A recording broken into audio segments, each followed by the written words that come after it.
जी हाँ, आप भी गेन कर सकते हैं पूरे 2 नंबर न्यूमेरिकल को बिना सॉल्व किए। आखिर किस तरह, आइए डिस्कस करते हैं। देखिए, जो सबसे बड़ा डाउट है इस वक्त 9th क्लास के स्टूडेंट्स का, वो ये है कि आखिर न्यूमेरिकल के हमारे कितने नंबर किस किस स्टेप को करने से आएंगे। तो देखिए, जब भी आपके पास कोई न्यूमेरिकल आता है तो आपने उसको इस तरह से सॉल्व करना स्टार्ट करना होता है। आपने पहले लिखना होता है गिवन, और गिवन डेटा में आपके पास क्या क्या आता है, जो चीज़ें उसने आपको बताई हुई हैं। अब उसने आपको बताई हुई है फोर्स आपके पास कितनी है, आप लिख लेते हैं 600 Newton.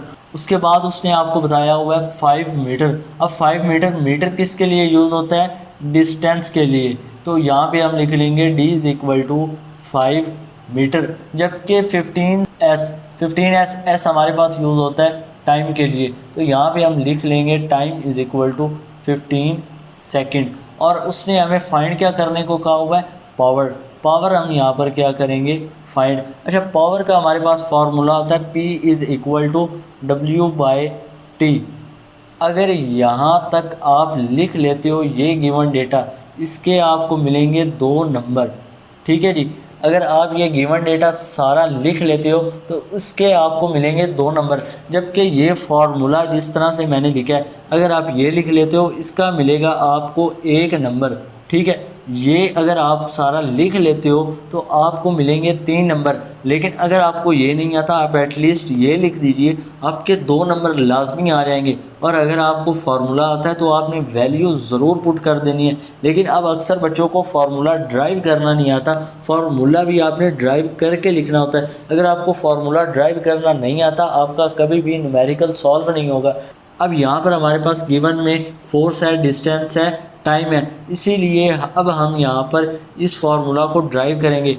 P is equal to हमारे पास आ जाएगा F मल्टीप्लाई D, जबकि हमारे पास आ जाएगा टाइम बाय में। इसी तरह से हमारे पास टाइम बाय में रहेगा, जबकि F मल्टीप्लाई D फोर्स और डिस्टेंस का मल्टीप्लाई हमारे पास कहलाता है वॉट।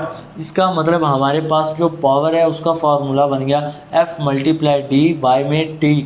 तो इसमें अब हम वैल्यूज़ को पुट करेंगे। फोर्स हमारे पास है 600, और इसके साथ हम न्यूटन नहीं लिखेंगे, क्योंकि जब भी हम कोई भी न्यूमेरिकल सॉल्व करते हैं उसमें हम यूनिट को हरगिज़ भी नहीं लिखते। तो इसलिए यहाँ पे आ जाएगा मल्टीप्लाई, और साथ में हमारे पास आ जाएगा 5, क्योंकि 5 हमारे पास डिस्टेंस कितना है 5। और यहाँ पे हम ये नहीं लिखेंगे यूनिट को।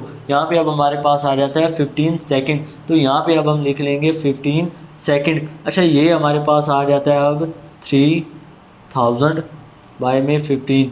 अब जो भी हमारे पास आंसर आएगा पावर का, ठीक है जी, जो भी पावर का हमारे पास आंसर आएगा उसे अब हम यहाँ पर लिख लेंगे। 300/5 का हमारे पास आंसर बनता है 200। अच्छा, यहाँ पे बहुत सारे बच्चे ये मिस्टेक करते हैं कि हमारा यहाँ तक तो हो गया, इसका मतलब अब हम क्वेश्चन को ख़त्म कर देते हैं। लेकिन यहाँ पे आपका क्वेश्चन अभी तक ख़त्म नहीं हुआ, आपने इससे मज़ीद आगे एक और स्टेप करना है। आपने सिर्फ और सिर्फ यहाँ पे एक W डालना है। ठीक है, ये जो आपके पास पावर है उसका जो यूनिट आता है वो आपके पास वाट आता है। अगर आप यहाँ पे W नहीं डालेंगे, आपका 1 नंबर डिडक्ट हो जाएगा और आपको मिलेंगे 4 नंबर।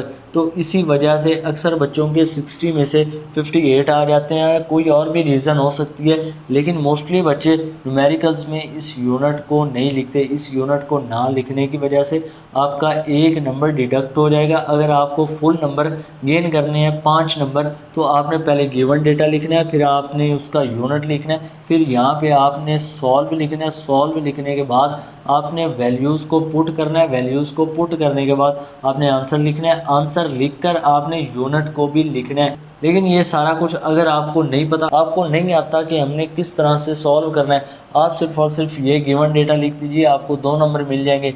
ज़ीरो से अच्छा है कि आपको 2 नंबर मिल जाए। और अक्सर बच्चों को ये कन्फ्यूजन होती है, अगर हम सॉल्व नहीं करेंगे, हम सिर्फ और सिर्फ गिवन डेटा और अगर सिर्फ और सिर्फ फार्मूला लिख देंगे, इसके हमें नंबर नहीं मिलेंगे। ऐसा हरगिज़ भी नहीं होता। एग्जामिनर आपको गिवन के नंबर देता है।